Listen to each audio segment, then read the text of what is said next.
하나님 감사합니다. 무더운 여름 이 수요일 밤에 피곤한 시간이지만 또 요한계시록의 말씀을 배우고자 저희들의 발걸음을 이곳으로 인도하여 주시니 감사합니다. 이 시간도 요한계시록 9장의 말씀을 잘 배워서 우리가 바른 이해를 가지고 또 성경을 보는 눈을 가지게 하여 주옵소서. 감사드리옵고 예수님의 이름으로 기도하옵나이다. 아멘.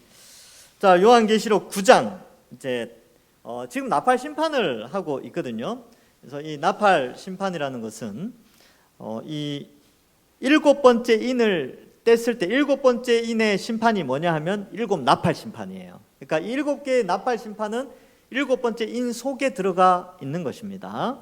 자, 그래서 지난 시간에는 네 번째 그러니까 첫째부터 넷째 천사가 나팔을 불었을 때에 일어나는 그런 재앙들을 설명해 드렸는데 주로 출애굽과 좀 열재앙과 많이 연결되어져 있었습니다. 그래서 그러한 재앙들은 결국은 이 궁극적으로는 우리와 이 첫 번째부터 네 번째 나팔 재앙은 마지막 최후 심판에 대한 전조 혹은 징조로 나타났기 때문에 우리는 최후 심판과 해당되지 않습니다.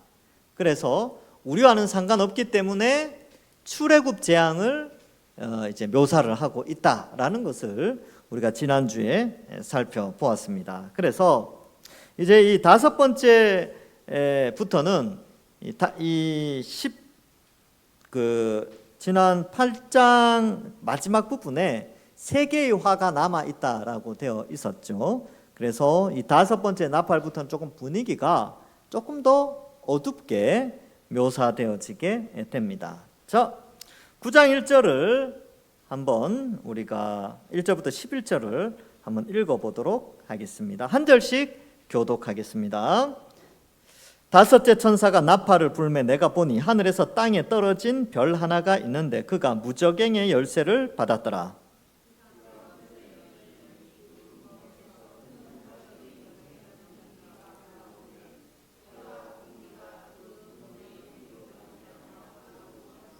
또 황충이 연기 가운데로부터 땅 위에 나오매 그들이 땅에 있는 정갈의 권세와 같은 권세를 받았더라.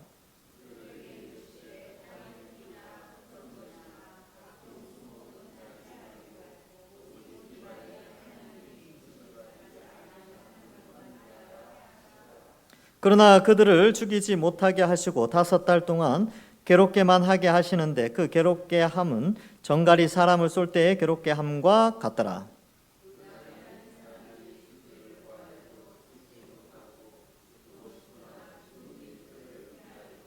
황충의 모양은 전쟁을 위하여 준비한 말들 같고 그 머리에 금 같은 관 비슷한 것을 썼으며 그 얼굴은 사람의 얼굴 같고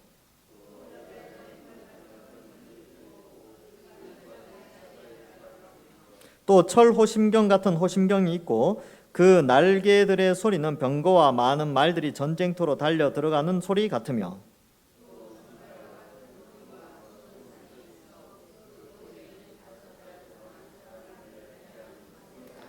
같이 읽겠습니다. 그들에게 왕이 있으니 무저갱의 사자라. 히브리어로는 그 이름이 아바돈이요 헬라어로는 그 이름이 아볼루온이더라. 아멘. 자, 이제 다섯 번째 천사, 다섯 번째 나팔 내용은 조금 길게 설명되어지고 있습니다. 여기 보면 이제 나팔을 보니까 하늘에서 땅에 떨어진 별 하나가 있지요. 이게 이제 큰 논란거리가 됩니다. 그래서 이건 답은 없는데 어쨌든 두 개의 가능성을 내비치고 있습니다. 개혁주의 안에서는 하늘에서 떨어진 별 하나를 이거를 천사로 볼 거냐, 선한 천사로 볼 것이냐, 아니면 마귀 혹은 귀신으로 볼 것이냐, 사탄으로 볼 것이냐, 요 의견이 있어요. 그래서 제게 이제 요한계시록 책 한 거의 10권 정도가 있는데 거의 절반은 천사로 해석하는 경우가 있고 그러면 나머지 절반은요 마귀로 해석합니다. 독자인 제 입장에서 이건 뭘 선택해야 되지? 이렇게 되는데 나름의 이유가 다 있어요.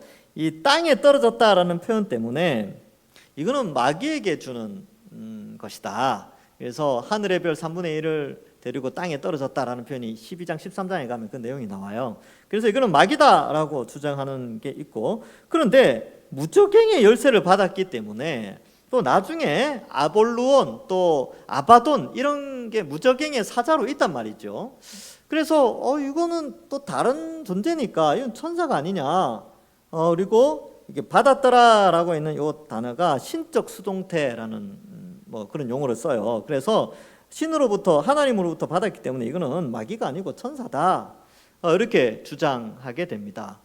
그래서 이 두 해석 외에 다르게 해석하는 것은 다 좀 이상한 거고, 이 두 해석 다 개혁주의 안에서 동일하게 설명하고 있어요. 그러니까 이게 참 쉽지 않은 구절이죠. 그래서 이렇게 걸면 이렇게 걸리고 저렇게 걸면 저렇게 걸리는데, 이게 천사로도 해석되어지고 마귀로도 해석되어지는데 이게 뒤에 나오는 해석에 큰 영향력을 미치느냐? 꼭 그렇지만은 않습니다. 예를 들어서 천사라고 해석을 해서 천사가 무저갱의 열쇠를 열어가지고 무저갱 안에 있는 모든 악한 것들이 세상 바깥으로 나오게 되는데, 그렇게 하든 어쨌든 악한 것들이 세상 가운데서 사람들을 괴롭게 하는 것은 뭐 마찬가지죠. 천사가 그렇게 하나님의 명령대로 이제 심판의 징조로 그렇게 나타냈을 수도 있고요. 그 다음에 마귀가 이 땅에 떨어졌다라는 표현 때문에 이 마귀가 이 열쇠를 열어가지고 자기의 반역자들을 데리고 세상에 반역을 하는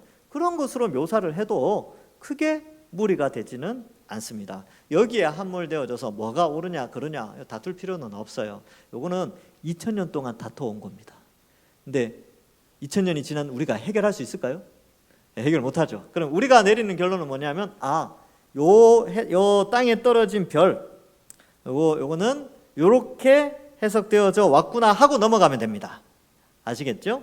그리고 이제 보통 별은 천사를 상징한다라고 말씀을 드렸어요. 유대교에서 유대 전통 이제 뭐 서신들이라고 할까요? 아니면 서신이 아니고 유대 전통 문학 체계에서 유대인들은 하늘에서 별이 뭐 내려왔다 아니면 별이 뭐 이렇게 빛나게 되었다 이러면 대부분 다 천사를 상징하는 것으로 이 별을 사용하고 있습니다. 자, 근데 중요한 것은 2절 이하예요. 무저갱이 열렸다. 무저갱이 뭐냐? 무저갱. 이 무저갱은 심연이라고도 표현하고, 이 헬라어로는 아비소스 프레아스라고 해서 뭐 하여튼 수직 터널 이런 뜻이 있습니다. 프레아스라는 단어가 수직 통로라는 건데, 아비소스라는 단어는 뭐 영들의 감옥 뭐 이런 뜻이에요. 그러니까 수직으로 영원히 뚫려 있는데 거기에는 이 악한 영들을 가두어 놓는 그런 곳이라는 것이죠. 그래서 그 무저갱에 악한 자들이 갇혀져 있었는데 풀려나게 되는 뭐 그것을 좀 상징하고 있다. 그래서 이 장면을 이 세상에 이 땅에 마귀가 이 자신의 무리와 함께 이 세상의 사람들을 괴롭히는 것으로 되어지고, 이 받았더라라는 이 표현 때문에 하나님께서 이 세상의 악을 활동하도록 하나님이 지시한 것은 아니지만 그들이 그렇게 활동하게 된 배경을 그렇게 좀 설명하고 있다. 이것을 좀 표현하고 있습니다. 그래서 이것을 대체적으로 보면 요 뒤에 나오는 이런 내용들이 주님이 재림하시기 전에 이 세상의 악한 자들의 활동, 공중 권세 잡은 자, 그런 사탄의 활동을 이런 표현들로 묘사하고 있다. 그래서 이것도 역시 그리스도의 초림과 재림 사이에 여전히 있게 되는 사탄의 활동을 묘사하고 있다라는 것이죠. 그래서 여러분 무저갱이라고 했을 때 이 무저갱은 누가복음 8장 31절에 보면 여러분은 거기에는 안 나와요. 여러분 제가 이게 넣진 않았는데 그 내용은 그렇습니다. 그 이제 마가단인가요? 그쪽으로 갔을 때에 귀신 들린 사람이 있었어요. 그 귀신의 이름이 군대였습니다. 그래서 군대 귀신 들린 사람이 있었는데 예수님이 나가라라고 하는데 귀신이 뭐라고 하냐면 우리를 무저갱으로 넣지 마십시오. 이 표현을 써요. 그래서 무저갱은 귀신이 들어가는 귀신의 감옥인데 귀신의 감옥인 무저갱으로 우리를 넣지 말고 이제 그렇게 하자. 예수님이 돼지로 들어가게 한 다음에 바다에 빠져 죽게 됐죠. 바다에 빠져 죽어서 무저갱으로 들어갔을 거예요. 원래 무저갱은 그런 데예요. 마귀를 가둬두는 곳입니다. 자, 그런 의미로 좀 생각해 볼 수 있지요. 그래서 단어 사전에 보니까 영들의 감옥이라고 많이 해석을 하고 유대인들은 이해합니다. 무저갱을. 자, 그래서 또 이렇게 해석도 돼요. 이 무저갱이 열렸다라는 것은 최후 전쟁이 시작되었다라는 것을 의미하고, 이 최후 전쟁은 그리스도인과 사탄의 세력 간의 싸움을 상징한다. 뭐 이렇게 또 표현하기도 합니다. 근데 그것보다는 또 그런 의미도 있는데, 또 이렇게 기록하는 책도 있어요. 무저갱은 최후 심판 때까지의 지옥을 말한다. 이렇게 또 표현하기도 합니다. 그래서 흔히 우리가 죽으면 지옥 간다 이런 표현을 할 때 이 지옥은 이 무저갱을 의미하는데 악한 자가 들어가는 곳, 악한 영이 들어가는 곳으로 묘사하고, 그러면 최후 심판은 뭐냐 하면 무저갱에서 이들이 나와 불못에 던져지게 됩니다. 그래서 이 지옥 그러면 우리는 한 군데를 생각하잖아요. 이제 우리 죽으면 지옥 간다. 그게 이제 영원히 지옥에서 산다 이렇게 생각하는데, 그 지옥은 무저갱에서 불못에서 받을 고통과 수치 이런 것들을 무저갱에서 다 이제 받게 됐죠. 그러나 최후의 심판은 이 불못에 떨어지게 됩니다. 그래서 아비소스라는 단어를 쓸 때도 있고요. 이 지옥을 게헨나라고 쓸 때도 있습니다. 이 게헨나가 뭐냐 하면 불못이라는 뜻이거든요. 그래서 예수님 우리 번역에서는 다 지옥으로 해석을 했어요. 다 지옥으로. 그러니까 게헨나를 불못으로 하지 않고 그냥 지옥에 던져져서 이런 표현을 쓰는데, 이 이제 조금 더 구체적으로 나누면 이 무저갱과 불못을 조금 구분해서, 그리고 이 불못을 최후 심판으로 마지막 영원한 지옥 심판으로 그렇게 묘사하고 있다. 이렇게 이해하시면 됩니다. 그래서 제가 사전을 찾아보니까 심판 후의 지옥은 불못이라고 불리운다. 그래서 요한계시록 20장에 가면 이걸 조금 더 자세하게 설명해 드리겠습니다. 자, 어쨌든 이 천사인지 마귀인지 얘가 무저갱을 열게 됐죠. 그래서 무저갱을 여니 그 시면, 그 깊은 검은 구덩이에서 큰 화덕의 연기 같은 연기가 올라오죠. 그래서 분위기가 안 좋습니다. 그래서 연기가 올라오니까 해, 공기, 그 구멍에 연기로 말미암아 어두워지게 되는 것이죠. 그러니까 이 상징적인 표현인데 세상이 어두워졌다라는 것입니다. 이 악한 자들이 다 튀어나와가지고 세상을 어둡게 만들었다라는 것이죠. 자, 그런데 이 3절에 보니까 황충이 나와요. 황충. 황충이 뭐냐면 누런 곤충 이런 뜻인데 메뚜기를 의미합니다. 사막 메뚜기죠. 우리나라 메뚜기는 애교로 귀엽습니다. 먹기도 아주 적당한 크기죠. 근데 지중해 연안에 있는 메뚜기는요 징그러워요. 엄청 크면 이만합니다. 큰 거는 진짜 커요. 그래서 제가 그 곤충박물관 이런 데 가서 그 중동에서 온 메뚜기 박제해서 전시한 거 보면 우와 이거는 우리나라 사람들도 못 먹겠다. 메뚜기 좋아하잖아요. 메뚜기 구워 먹는데 야 이거는 못 구워 먹겠다. 제가 그 생각했어요. 하도 커가지고 징그럽습니다. 근데 이게 황충인데 굉장히 큰 메뚜기예요. 황충이 연기 가운데로부터 땅 위에 올라오매 그들이 땅에 있는 정갈의 권세 같은 권세를 받았더라. 그래서 이 상징입니다. 실제로 메뚜기가 올라온 게 아니라 메뚜기 같이 생긴 그 어떤 존재들이 막 올라오는데, 왜 메뚜기라고 표현했냐면 메뚜기는 혼자 움직이지 않죠. 왜? 떼거지로 움직이거든요. 그래서 여러분 TV에 한 번씩 보면 그 아프리카나 그 지중해 남쪽은 아프리카고 동쪽은 중동이고 북쪽은 유럽이에요. 그러니까 지중해가 그렇게 중요한 위치를 차지하고 있는데 그 지중해 연안에 있는 메뚜기들 보면요 진짜 떼거지로 이렇게 돌아다닙니다. 그러니까 막 움직여서 한번 지나가면 초록색이 없어져요. 초록색 다 뜯어먹습니다. 그러니까 어마어마한 거죠. 근데 왜 이 비유를 썼냐면 이 시면에서 이 무저갱에서 엄청난 수의 악한 자들이 올라와서 세상 가운데 활동하고 있다라는 것을 보여주게 됩니다. 근데 그들이 정갈의 권세를 받았어요. 이 정갈은 돌기 있죠, 독. 정갈에 물려보신 분 없으시죠? 왜? 우리나라에는 정갈이 없잖아요. 혹시 말벌에 물려보신 분 있습니까? 저 말벌에 물려봤습니다. 군생활 할 때 쓰레기통 치우는데 쓰레기통 안에 그러니까 아이스크림 먹고 버린 거, 이렇게 과자 먹고 버린 거 이런 거 있으니까 그 향이 나서 말벌들이 가끔 왔었어요. 근데 이제 저보고 치우라 그래가지고 쓰레기 치우는데 첫 방은 입술에 맞았어요. 그리고 그놈이 다시 손목에 가서 물었습니다.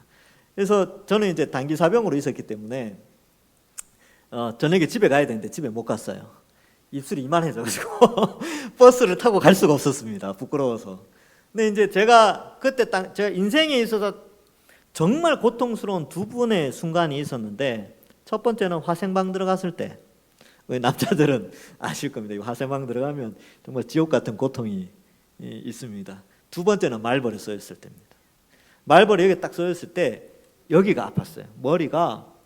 머리가 어떻게 아파? 이거는 표현하기가 어려운데, 하여튼 머리에 못이 하나 큰 게 쑥 꽂혔다가 빠져나오는 기분이었습니다. 여기 물리니까 그 독이 얼마나 강한지요. 그래서 이 말벌 있으면 저는 도망갑니다. 절대로 말벌 근처에서 장난 안 칩니다. 한번 물려보니까 첫 방 물렸을 때는 여기 엄청난 뇌에 통증이 있었어요. 뇌가 아주 진짜 못이 하나 들어갔다 나오는 기분이었다니까요. 그 다음에 이제 손목을 딱 물었는데 손목이 마비되는 줄 알았어요. 근데 입술에 물린 것보다는 덜 아팠습니다. 근데 엄청 아팠어요. 그래서 이 독을 제대로 제가 맛봤습니다. 와, 이게 진짜 보통 그게 아닙니다. 근데 정갈은 그보다 더 세대요. 정갈 독은 죽지는 않는데, 진짜 심하면 아이들 같은 경우는 죽지만, 쇼크사 하지만 물리면 엄청난 고통이 있다고 합니다.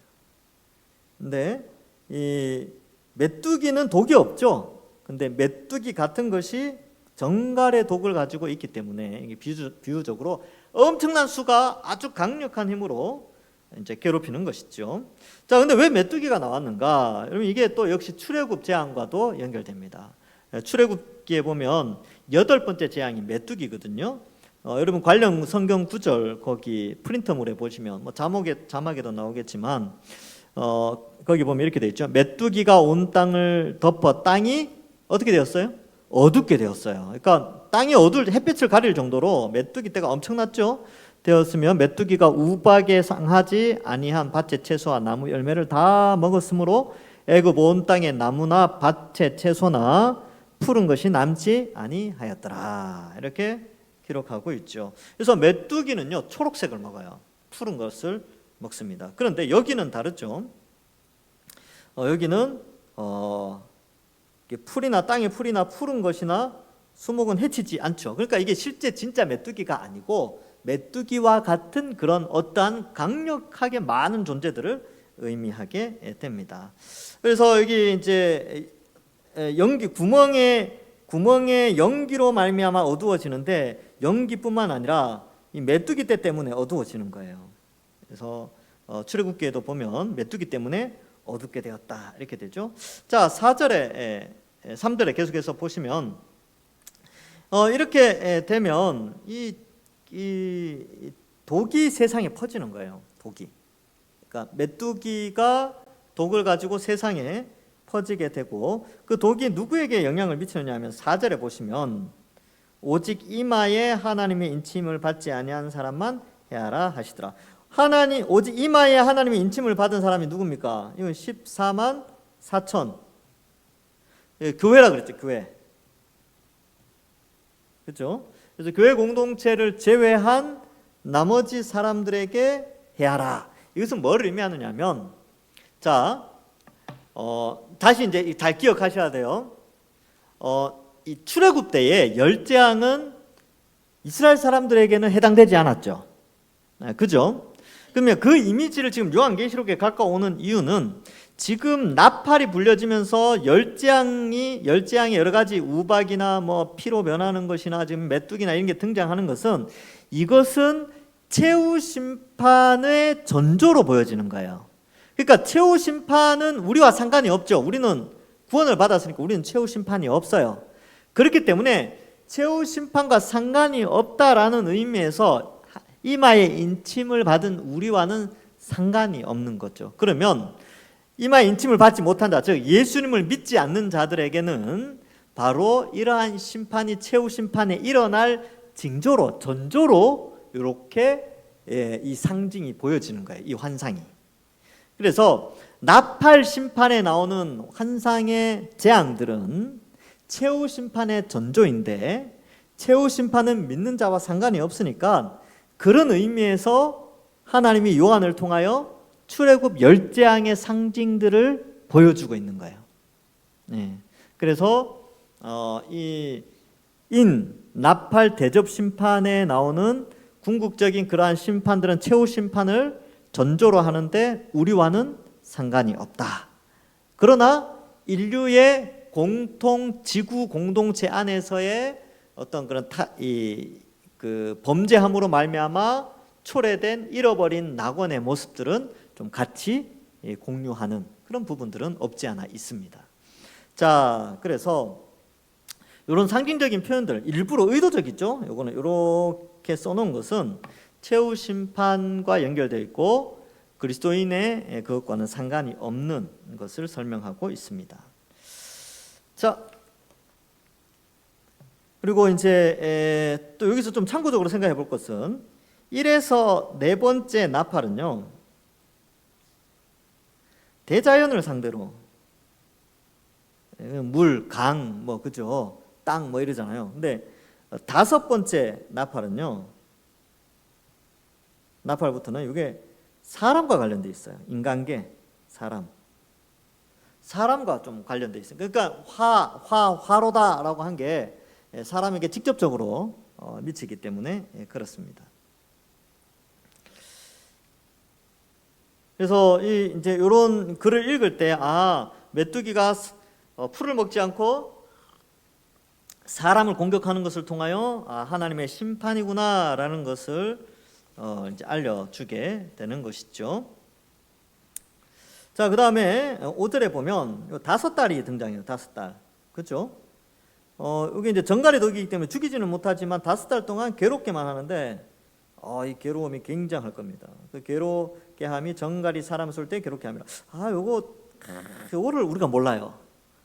경험해 볼 수도 없고, 그렇죠? 그래서 우리는 이건 잘 모르는데 저는 말벌에 쏘이는 괴로움, 이러면 조금 전 느낌이 있어요. 와, 이거 보통 그게 아니다. 근데 그보다 더 심하다고 하니까 굉장한 거죠. 근데 실제적으로 이게 제가 그랬잖아요. 메뚜기도 상징이고 다 상징이에요. 상징. 그렇죠? 그래서 실제로 메뚜기는 정갈의 독이 없어요. 근데 이렇게 표현을 쓰는 것은 악한 영들이 사람들에게 미치는 악영향을 설명하고 있습니다. 그래서 5달 동안에 괴롭게 한다. 왜 5달이냐? 요거는 이제 한정된 기한이 있다는 거예요. 제한된 기간 안에 있고, 그러면 이 표현은 결국은 어떻게 보면 회개할 수 있는 기간도 주어지는 거죠. 이런 고통을 받을 때 사람들이 나에게 이런 어려움이 있고 고통이 있구나, 이럴 때 하나님 찾아야 한번 나도 교회 나가서 예수님 믿어볼까, 이런 생각을 한다는 거예요. 실제로 그런 사람들이 꽤 있어요. 너무 힘들고 어려우면 교회로 나오죠. 그래서 토마스 슈라이너라는 분은 이 독을 뭐라고 해석을 하느냐, 이 공격, 이 정갈의 독, 그다음에 이 메뚜기가 사람들을 공격하는데 이걸 뭐라고 설명하느냐 하면 심리적 비참함, 불행, 삶의 괴로움, 이렇게 묘사합니다. 그래서 이것이 너무나 고통스럽기 때문에 이 인생에 있어서 이 하나님을 저버린 인생의 비참함을 이 독으로 이제 비유적으로 설명을 하는 것이죠. 그래서 이렇게 인생의 비참함과 불행과 괴로움을 주는 것은 또 심리적 괴로움을 주는 것은 귀신의 사역이라는 거예요. 귀신은 우리를 늘 심리적으로 낙심하게 만들고 좌절하게 만들고 불행하게, 너는 대단하지 않다, 너는 별거 아니다, 우울증에 빠지게 만들고 막 그렇게 한다는 거예요. 그래서 이러한 것들에 대해서 좀 설명을 하고 있습니다. 그러니까 인간에게 있어서 이러한 것들이 들어오게 된 것은 하나님을 떠났기 때문에, 아담 이후로 하나님을 떠난 인생에게는 이런 아주 비참함이 들어와 있다. 그것을 상징하는데 범죄한 인간 사회 속에 악한 영들이 활동하는 모습을 메뚜기가 정갈의 독을 가지고 활동하는 것과 유사하다, 이렇게 해석을 하게 됩니다. 그래서 이 황충을 통해서는요, 사람들이 지옥을 미리 맛보는 것이죠. 그래서 살아가지만 여기 보면 6절에 그날에 사람들이 죽기를 구하여도 죽지 못하고 죽고 싶으나 죽음이 그들을 피하리로다. 죽기는 좀 애매하지만 상당히 괴로운, 살아가는데 상당히 괴로운 그 악한 영들, 이렇게 마귀나 귀신들이 사람들에게 끼치는 악한 해악들을 설명하고 있습니다. 그래서 이 황충, 메뚜기들은 귀신의 세력, 악한 영들의 세력을 상징하고 있다. 그래서 얘네들이 활동하게 되는데, 이 메뚜기 재앙에 대해서는 요엘서에 굉장히 많이 나옵니다. 그래서 요엘서와 조금 연결시켜 보면 이렇게 되는 거예요.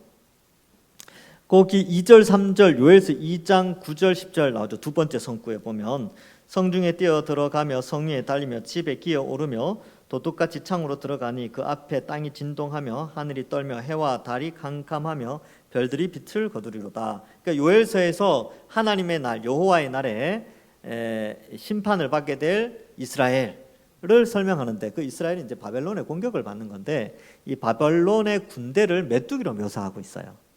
메뚜기 같이 침공하여서 이스라엘을 싹 쓸어버린다, 뭐 그런 걸 좀 상징하고 있죠. 요엘서 1장 4절에도 팥중이가 남긴 것을 메뚜기가 먹고 메뚜기가 남긴 것을 느치가 먹고 느치가 남긴 것을 황충이 먹었도다. 그 지중해 연안에 메뚜기는 4종류가 있습니다. 메뚜기 종류 많죠. 우리도 보면 여러분들 여치, 메뚜기, 방아깨비 다 다르죠.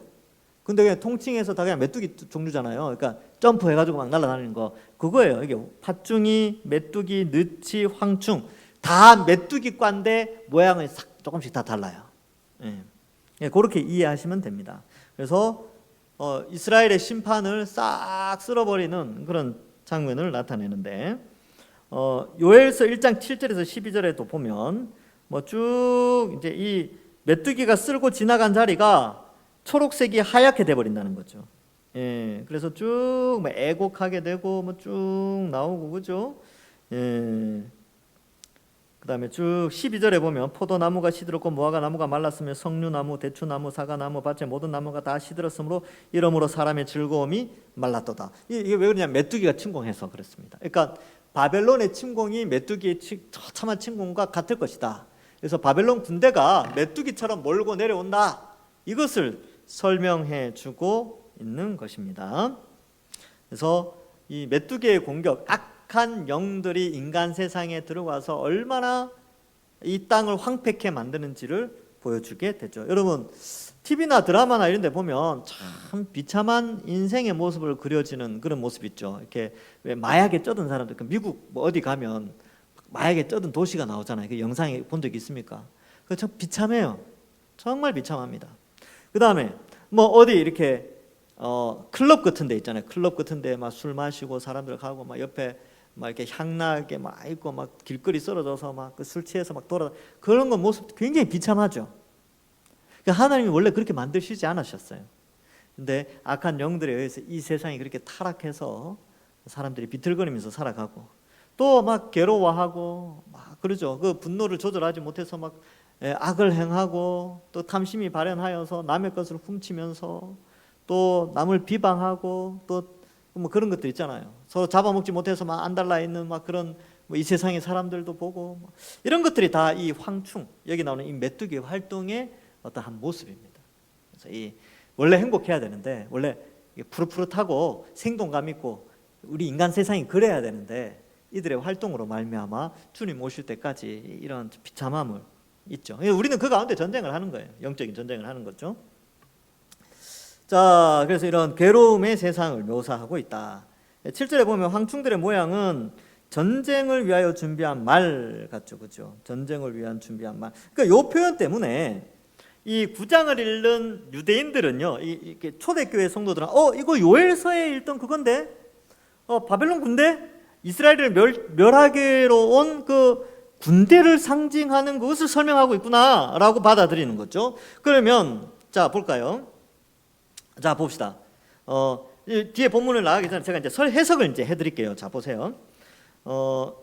자, 마귀나 귀신의 실체를 비유적으로 메뚜기로 설명을 했어요. 그래서 그들로 말미암아 비참한 인생을 살죠. 그리고 우리는 그들을 보면서 그런 비참한 인생들을 보면서 복음을 전하면서 그들을 그 영역에서, 이 무적행에서 나온 사탄의 세력의 영역에서 우리는 그들을 구출할 수 있는 기회가 우리에게 주어져 있습니다. 복음을 전파함으로 전도하고 그들에게 기회를 주는데 그 기간이 5달 뭐 이렇게 표현하고 있어요. 근데 이 메뚜기라는 존재는 이 악한 세력인데 여기에 이제 군대로 묘사하고 있단 말이죠. 근데 왜 이렇게 표현했냐면 이것을 자연스럽게 우리의 시각을 요엘서로 갖고 가게 합니다. 이거 요엘서인데 그럼 요엘서에서는 이 부분은 어떻게 해석하지 보니까 이 메뚜기가 바벨론 군대예요. 그러면 이 세상의 큰 나라의 군대라면 그러면 우리가 싸워야 될 이 요한계시록에서 17장 18장에 가면 바벨론이라는 거대 도시가 나오고 그 거대 도시는 마귀에 의해서 형성된 인간의 나라를 상징하고 있습니다. 거대한 세력. 그러니까 여러분 우리의 가치관이 아닌 세상의 가치관은 너무나 크죠. 여러분 단적인 예를 들어볼까요? 창조론과 진화론. 창조론을 믿는 사람들 소수죠. 예, 아주 소수예요. 대부분의 80억 인구는 뭘 믿어요? 진화론을 믿잖아요. 그러니까 이 거대한 세력, 이 거대한 가르침과 거짓의 가르침은 바벨론과 같은 거 아주 강력한 힘을 가지고 있습니다. 그래서 창조론 이야기하면 어딜 가나 왕따를 당하고 아이들이 그 말을 하지를 못해요. 그러면 우리는 어때요? 우리는 근데 소수죠, 소수. 예, 그러니까 이 세상은 바벨론이지만 우리는 거룩한 예루살렘 성이에요. 우리는 이제 성경 이제 요한계시록은 그걸 이렇게 대조하고 있거든요. 세력이 약해요. 아주 조그맣습니다. 그런데 어떻습니까? 하나님이 예루살렘을 보호하시죠. 바벨론은 멸망합니다. 그러한 관점에서 이 바벨론의 군대가 메뚜기처럼 다가오지만 하나님은 하나님 백성을 지키신다라는 관점에서 볼 때에 지금 엄청난 메뚜기 떼가 와서 이 세상을 막 어지럽히지만 하나님의 택한 백성들은요, 하나님 지키세요. 그러나 세상은, 악한 세상은 그냥 그렇게 비참하게 살아가는 그러한 것을 의미하게 됩니다.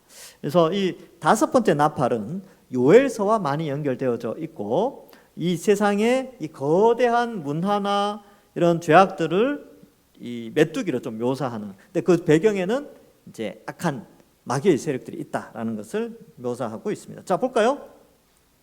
머리에는 금 같은 관 비슷한 것을 썼으며 그 얼굴은 사람의 얼굴 같고 끔찍하지 않습니까? 메뚜기를 딱 잡았는데 얼굴이 사람이야. 막 끔찍하죠? 끔찍한 거예요.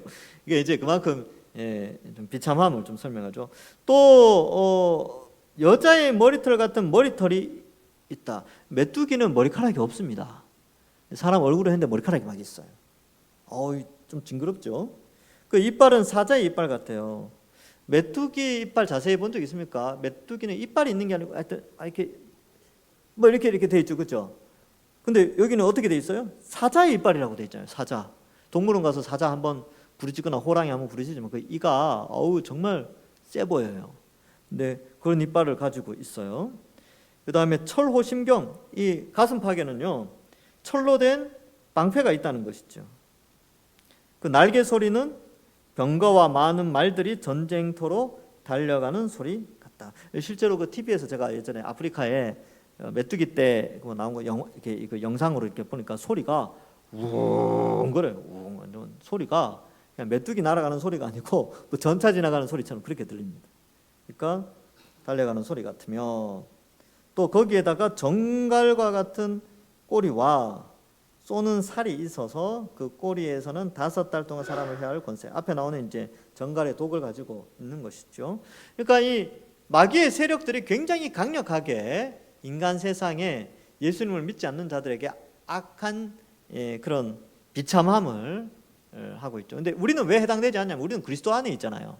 우리는 이런 비참함, 인간 불신자들과 같은 그런 비참함에 처해지지 않습니다.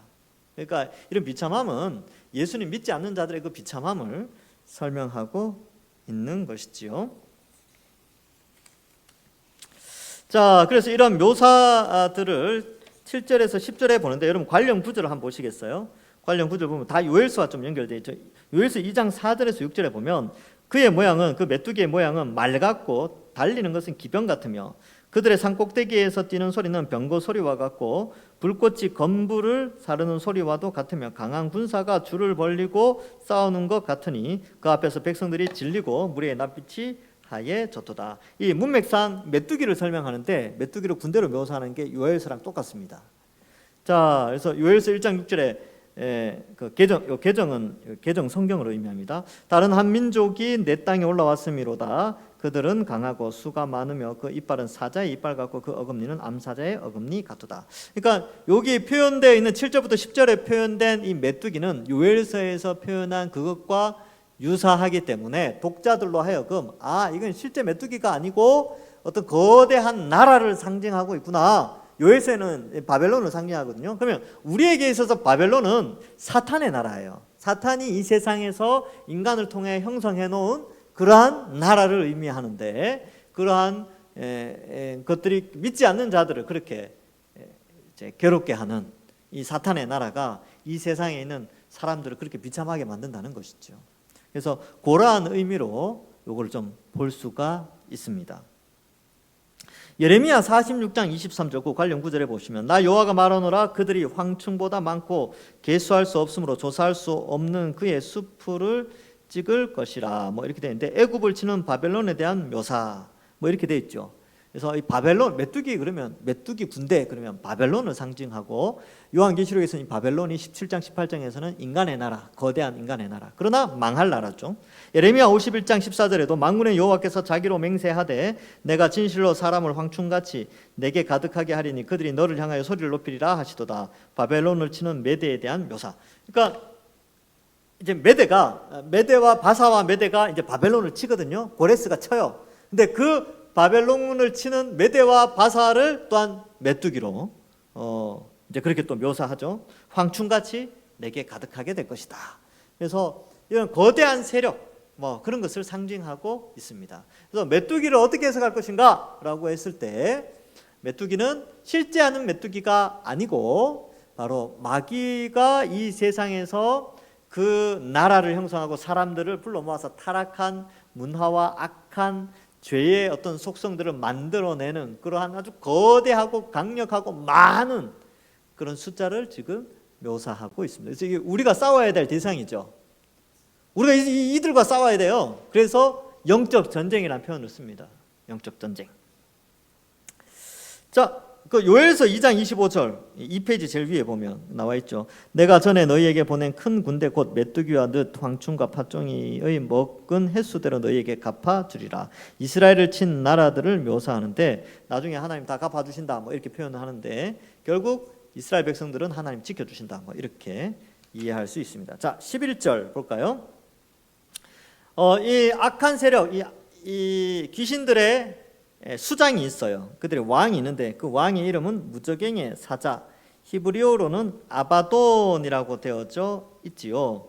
이 아바돈의 의미를 좀 생각해 본다면 아바돈 이게 파괴라는 뜻입니다. 이 아바돈 파괴자 이런 의미가 있고 아볼루온은 이게 이것도 역시 파괴자 혹은 멸망자 역시 파괴자죠.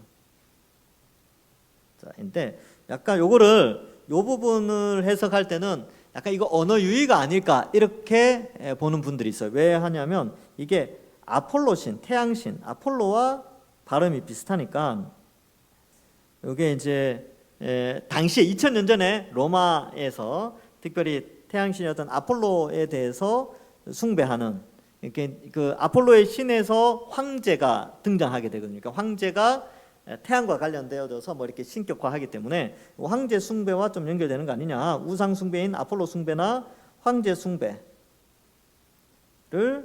상징하는 것이 아니냐. 이렇게 해석하는 책도 있습니다. 제가 들어보니까 뭐 그럴 수도 있겠다. 발음이 비슷하니까 아볼루온, 아폴로 뭐 이렇게 되니까. 근데 어쨌든 그 무저갱 안에서의 수장 왕의 이름이 바로 아바돈 아볼루온이다 이렇게 묘사하고 있습니다. 그래서 뭐 하여튼 그렇게 요즘도 이런 용어들을 한 번씩 쓰는 데가 있는 것 같더라고요. 어디 뭐 게임 같은 데 보면 이런 용어들을 좀 쓰긴 해요. 파괴자다 이렇게 하죠. 그래서 하나님이 만든 창조 세계 그리고 하나님의 형상으로 만든 인간들을 파괴하는 그 이제 죄로 이끌어가는 그런 모습을 보이고, 우리는 이들과 지금 대척점에서 우리는 이들의 그 관할 안에 있다가 하나님의 은혜로 구출을 받은 자들이에요. 그리고 우리는 이들과 싸우면서 이들 속에 있는 자들을 데리고 오는 과정 가운데 있다. 뭐 이렇게 이제 다섯 번째 나팔은 이 정도로 이해하면 되겠습니다. 그래서 이해가 되시죠? 메뚜기가 무정행에서 올라온다. 이거는 악한 세력, 마귀의 세력이구나. 근데 이제 이들은 예수 믿는 사람들은 이 영향력이 있지 않지만 우리도 사실은 이들의 영향력 속에 있다가 구출을 받은 것이고, 이들이 행하는 독은 사람들에게 비참함, 그다음에 고통, 괴로움을 선사하는 그 심리적인 뭐 그런 것들을 포함해서 인생에 있어서 큰 악한 그런 문화를 형성하는 그러한 자들이구나라는 것을 좀 묘사하고 있습니다. 그래서 대체적으로 이 재앙들이 나오면 인재앙도 그렇고 나팔 재앙도 그런데 대부분 다 예수님 재림 전까지의 인간의 그러한 모습들을 좀 묘사하고 있어요. 인간의 삶, 그러한 것들을 묘사하고, 그리스도인들은 이미 하나님 백성이 되었기 때문에 이런 재앙과 이런 어려움과는 크게 상관이 없지만 우리와는 좀 별개 출애굽 사건이기 때문에 그 상징을 사용하기 때문에 우리와는 별개지만 이런 세상이 흘러가는 것을 우리가 좀 볼 수 있도록 우리에게 가르쳐주고 있습니다. 오늘은 여기까지 하고 다음 주에 9장을 마무리하면서 1학기 이제 휴강을 종강이죠. 1학기 종강 그렇게 하도록 하겠습니다. 기도하겠습니다. 하나님 아버지, 은혜를 감사합니다. 이 악한 마귀의 세력들, 귀신의 세력들이 이 세상을 이렇게 어지럽히고 수많은 사람들에게 도구로 독한 그런 능력으로 인간의 삶을 무너뜨리고 심리적으로 비참하게 만들며 괴롭게 하며 이 세계의 전쟁과 또 타락과 정욕과 그러한 것들로 확장시키는 가운데 있습니다. 하나님, 이러한 상황을 보면서 우리는 거기에 물들지 않게 하시고 그리스도인으로서 하나님 백성답게 살며 또 그러한 환경 안에 있는 자들을 불쌍히 여기며 구출해내는 그런 저희들 다 되게 하여 주시옵소서. 이 어두운 시대 가운데 말씀을 잘 이해하여서 이마에 인침을 받은, 즉 성령의 내주로 말미암아 구원받은 그 은혜에 감사하면서도 또 죄악과 싸워나가는 그러한 주의 백성들 다 될 수 있도록 늘 인도하여 주시옵소서. 돌아가는 발길도 지켜주시고 더욱더 우리의 신앙을 이끌어 주실 줄 믿사오며 예수님의 이름으로 기도하옵나이다. 아멘. 수고하셨습니다.